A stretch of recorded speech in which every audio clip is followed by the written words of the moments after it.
मनाविरुद्ध झाले लग्न भाग 16. मी तुम्हाला काहीतरी विचारू का? वाणी गंभीरपणे म्हणाली आणि अर्जुन हसून म्हणाला, हे विचारायची गरज आहे का तुला? तुला जे काही विचारायचं आहे ते बिनधास्तपणे विचार. तुम्ही नेहमी माझ्यावर इतकंच प्रेम करणार ना? वाणीने अर्जुनला विचारताच अर्जुन डोळे उघडून म्हणाला, का? तुला माझ्यावर काहीतरी शंका आहे का? नाही, मला फक्त विचारावंसं वाटलं. वाणी म्हणताच तो गंभीर झाला आणि म्हणाला, माझ्या प्रेमात काही कमी आहे का? नाही, नाही, तसं काही नाही, वाणी उठून बसत म्हणाली. मग तुझ्या मनात असं विचार कसा आला? मी तुझ्यावर एवढंच प्रेम करणार नाही, त्याहूनही जास्त. आयुष्याच्या प्रत्येक नवीन टप्प्यावर माझं प्रेम वाढत जाईल. मग तू आमच्या पहिल्या मुलाला या जगात आणून मला बाप बनवशील तेव्हा. जेव्हा माझे मूल पहिल्यांदा माझ्या हाताचे बोटे पकडेल, बसेल आणि चालेल, तेव्हा बाबा म्हणून पहिला प्रथमच हाक मारेल, तेव्हा पहिला प्रथम स्कूलला जाईल, तेव्हा मला किती आनंद होईल याची जाणीव पण होईल. कारण तू माझ्यासाठी एक सुंदर छोटी बाहुली ह्या जगात आणून माझा आनंद वाढवली आहेस म्हणून. माझे प्रेम दुप्पट होईल. मी तिचं सुपर हिरो नंतर, पण तुझी हिरो सगळ्यात अगोदर. मग ती मोठी होऊन तिच्या पार्टनर सोबत. बोलता बोलता अर्जुन थांबला आणि त्याच्या डोळ्यातून अश्रू तरळले. अहो, तुम्ही आता का रडत आहात? ती अजून ह्या जगात पण आली नाही. अर्जुनचे अश्रू पुसत वाणी म्हणाले. तर अर्जुन भाऊ फोन म्हणाला, नाही, तसं नाही. मला भीती वाटली की तिचं नवराही असं निघाला तर, म्हणजे तोही माझ्यासारखा निघाला. हे ऐकून वाणीही भाऊक झाली. तिचेही डोळे ओले झाले आणि तो रागात बोलला, असं झालं तर मी त्याचा जीव घेईन. पण तुझ्या वडिलांचाही मनात हाच विचार आला असेल ना? ते पण त्यांच्या मुलीसाठी खूप त्रास सहन केले आहे. पण देवा, मी इतकं वाईट कसा होऊ शकतो? प्लीज माझ्या मुलीला माझी शिक्षा देऊ नकोस. एवढं बोलून अर्जुन रडू लागला आणि वाणी त्याला धीर देत म्हणाले, असं काही होणार नाही अर्जुन, प्लीज आता इतकं विचार करू नका. तुम्ही खूप चांगले नवरा आहात आणि आमच्या मुलीचा नवरा पण तुमच्यासारखंच चांगला असेल. खरं बोलतेस का? अर्जुनने वाणीकडे बघत विचारलं तर वाणी हसत म्हणाली, हो, अगदी खरं आहे. जे झाले ते विसरून जा. आता तुम्ही खूप चांगला नवरा आणि खूप चांगला मुलगाही आहे. हे ऐकून अर्जुनने वाणीचं खांद्यावर डोके ठेवला आणि वाणीने हळूच त्याच्या डोक्याला हात लावले आणि म्हणाले, आता तुम्ही आरामात झोपा. मला समजले की तुम्ही नेहमी माझ्यावर खूप प्रेम करणार. मी ह्यापेक्षाही जास्त प्रेम करेन तुझ्यावर. अर्जुन बोलल्यावर वाणी हसत म्हणाले, हो बाबा, त्यापेक्षाही जास्त. आता तुम्ही झोपा. काही वेळाने दोघंही एकमेकांच्या मिठीत झोपले. सकाळचे 7 वाजले होते. अर्जुन बाहेर बाल्कनीत बिझनेस मॅगझिन वाचत होता आणि वाणी अजूनही झोपली होती. काही वेळाने वाणीचेही डोळे उघडले. तिने आजूबाजूला पाहिले तर अर्जुन नव्हता. अरे, कुठे गेले हे? असे म्हणत वाणी जॅकेट घातली आणि मग बाल्कनीत येऊन पाहते, अर्जुन मॅगझिन वाचण्यात व्यस्त होत. गुड मॉर्निंग, वाणी अर्जुनला मागून मिठी मारत म्हणाले आणि तो हसत हसत मॅगझिन बंद करत म्हणाला, गुड मॉर्निंग, उठलीस तू? हां, पण तुम्ही मला उठवले नाही आणि अलाराम वाजण्याआधी बंद केले आहे, पण का? वाणी तक्रारीच्या सुरात म्हणाली. तेव्हा तो तिला आपल्या मांडीवर बसवत म्हणाला, तू खूप गोंडस दिसत होतीस म्हणून, आणि मला तुला उठवून त्रास द्यायचा नव्हतं. पण अशा माझ्या सगळ्या सवयी बिघडतील ना? आधी किती लवकर उठायचे मी तुमच्यासाठी, मी नाश्ताही बनवायची, वाणीने लागसपणे म्हणाले. तेव्हा तो तिच्या गाल धरून म्हणाला, आधी तुला झोप तर कुठं होती? आता तुला नीट झोप येत असेल तर जास्त वेळ झोप ना, मला काही अडचण नाही. पण असं झोपला तर तुमच्यासाठी नाश्ताही तयार करू शकणार नाही मी. तुम्ही असेच ऑफिसला जाणार का? वाणीने हे बोलताच अर्जुन हसला आणि म्हणाला, किती विचार करतेस जान? आता आम्ही सुट्टीवर आहोत, घरी गेल्यावर बघू. पण नाश्ता? वाणी हसत म्हणाली, ठीक आहे, मी ऑफिसला लेट जाईन. हो, वाणीने आनंदाने उत्तर दिले. चला आता लवकर तयार हो आणि मग आज नाश्ता करायला बाहेर जाऊया. अर्जुन असं म्हटल्यावर वाणी हसून म्हणाली, ठीक आहे, आय लव्ह यू. तो हसत हसत वाणीच्या कपाळाचे चुंबन घेत म्हणाला. माझं पण तुमच्यावर खूप प्रेम आहे, वाणी त्याला मिठी मारत म्हणाली आणि मग बाथरूमच्या दिशेने निघून गेली. काही वेळातच दोघंही तयार होऊन नाश्ता करून निघाले. अर्जुन वाणीला एका मोकळ्या कॅफेत घेऊन गेला आणि तिथलं दृश्य पाहून वाणी इकडे तिकडे पाहू लागले. अहो, हे लोक रस्त्यावर बसून का खातात? हा एक ओपन कॅफे आहे, हा रस्ता नाही. इकडे असंच असतं, हे एक ट्रेंड आहे. अर्जुन हसत म्हणाला, ट्रेंड बिंड काय नाही, हे लोक दुकानाचे पैसे वाचवत आहेत. वाणीने हळू आवाजात म्हणाले. हे ऐकून अर्जुन जोरात हसायला लागला. कॅफेमध्ये बसलेले लोक त्याच्याकडे पाहू लागले तेव्हा तो संकोचून म्हणाला, सॉरी. तू कॉमेडी करतेस का? अर्जुन पण हळू आवाजात म्हणाला आणि वाणी त्याच्याकडे बघत म्हणाले, तुम्हाला कॉमेडी खरं वाटलं ना? ठीक आहे, काहीही असो, चल पटकन बस, नाही तर एक टेबलही रिकामा सापडणार नाही. अर्जुन हसत म्हणाला. दोघांनीही बसून आपापल्या आवडत्या पदार्थांची ऑर्डर दिली. नाश्ता करून दोघंही शॉपिंगसाठी बाहेर पडले. शॉपिंग करताना घरातल्यांसाठी पण काहीतरी घेतले आणि नाश्ता आटपून दोघंही थकून रिसॉर्टवर परतले. अहो, आज मी खूप थकले आहे, आता मी कुठेही जाणार नाही, वाणीने शॉपिंगची बॅग बेडवर फेकत म्हणाली. अगं, असं कसं? मी आज संध्याकाळी एक अतिशय विलक्षण ठिकाणा ठरवलं आहे. जेव्हा अर्जुन बोलला तेव्हा वाणी जांभई देत ती म्हणाली, पण अहो, उद्या जाऊया ना. वाणी, आज विकेंड आहे, आजचा दिवस वेगळा असेल, तिथे गेले तर सगळा थकवा आपोआप निघून जाईल. अर्जुन हसत हसत असे म्हणताच वाणी आश्चर्याने म्हणाली, अशी जागा कोणती आहे? तुला संध्याकाळी कळेल. अर्जुन स्मित हास्याने उत्तर दिला. संध्याकाळ झाली होती. अर्जुन आणि वाणी बाहेर जायला तयार होते.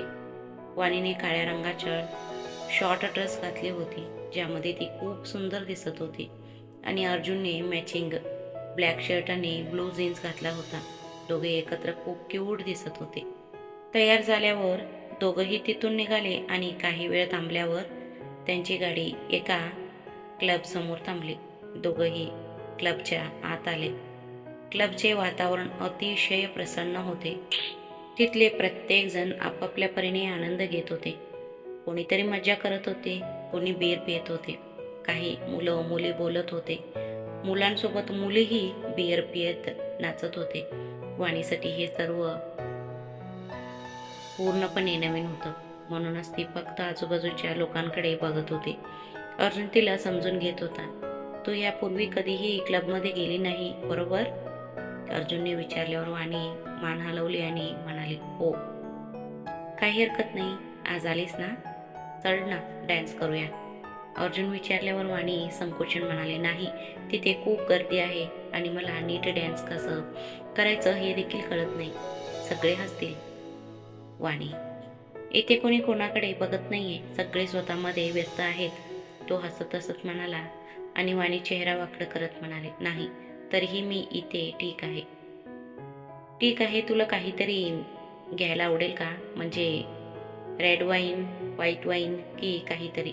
अर्जुनने असे म्हटल्यावर वाणी पाठ फिरवली आणि म्हणाली, मी दारू पित नाही.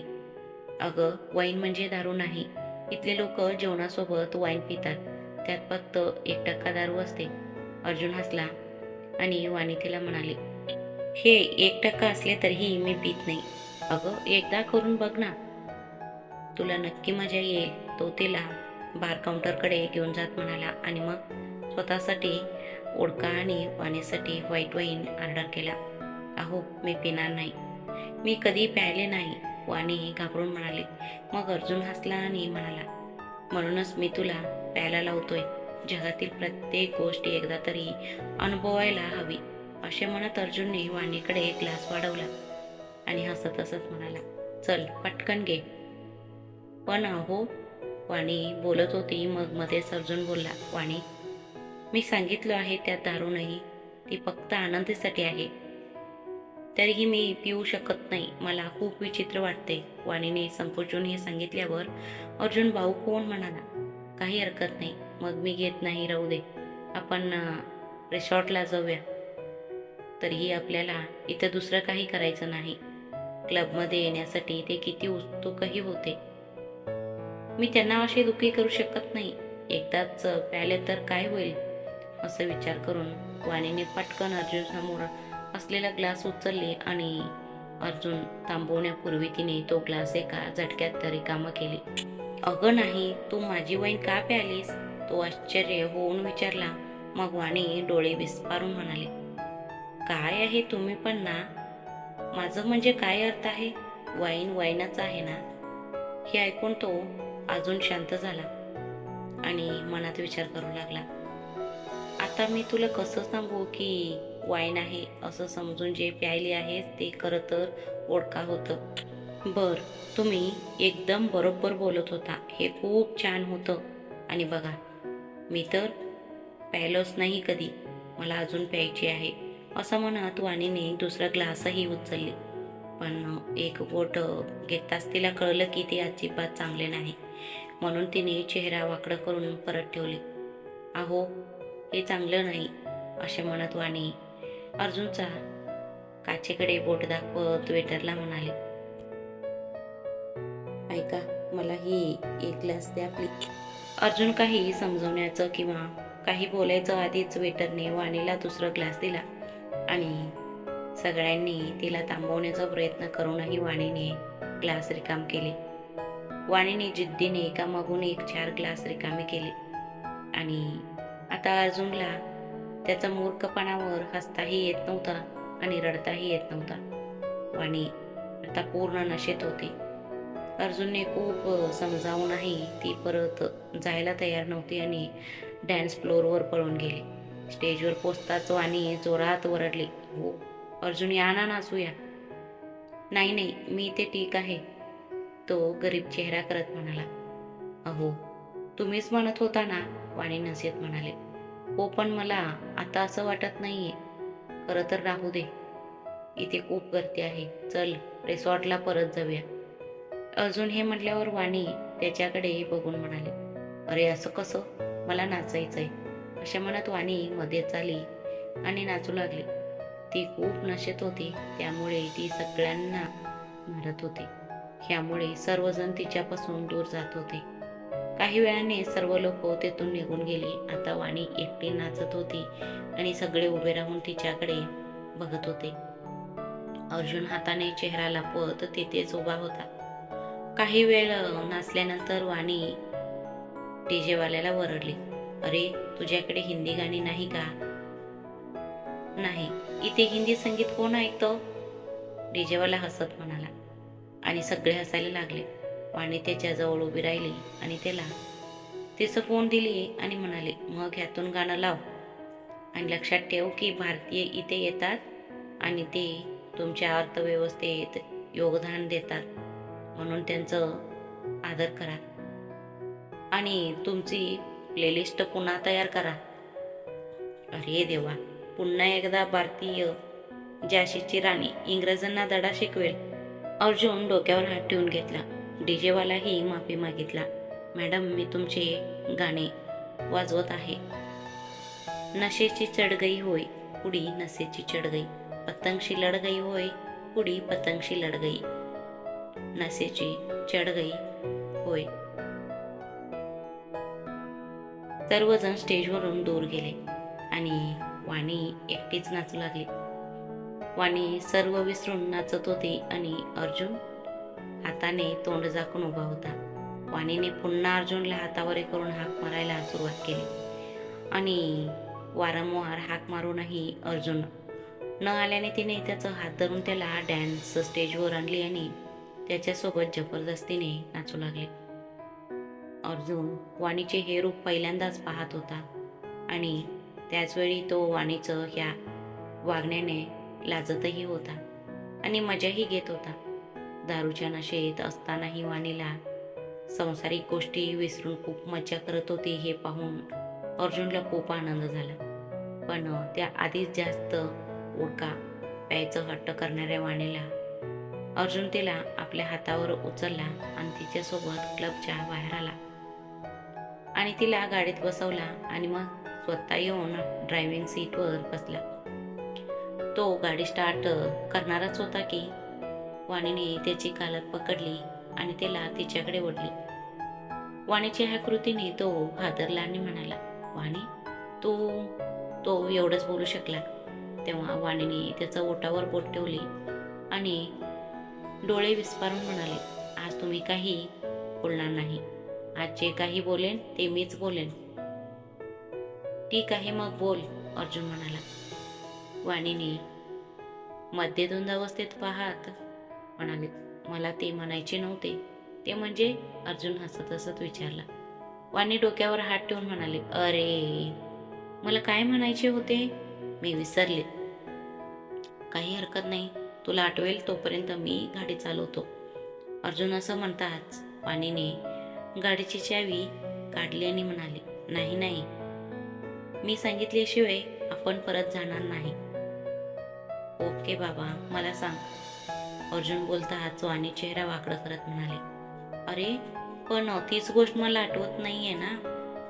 काय तुम्ही पण अर्जुन, मला या स्टिअरिंग व्हील मध्ये डोकं आपटून घ्यावं असं वाटतंय, असं मनात विचार करतो त्याचे मान हलवत म्हणाला. तुला आठवत नसलं तर आता काय करायचं? तुम्हाला आठवतंय का मी काय बोलणार होते? तेव्हा वाणी चिडून म्हणाली, मी कसं लक्षात ठेवू? तुझ्या मनात विचार आला होता ना. अरे हो, मी पण काय मूर्ख आहे ना. वाणीने डोक्यावर हात मारत काहीतरी विचार करू लागले. वाणी, माझ्याकडे एक आयडिया आहे. तू काय बोलणार होतीस ते तुला आठवत नाहीये ना. तोपर्यंत मी गाडी चालवतो, तुला आठवेल तेव्हा सांग, तेव्हा मी गाडी थांबवतो. हो, चांगली कल्पना आहे, वाणी हसत म्हणाली.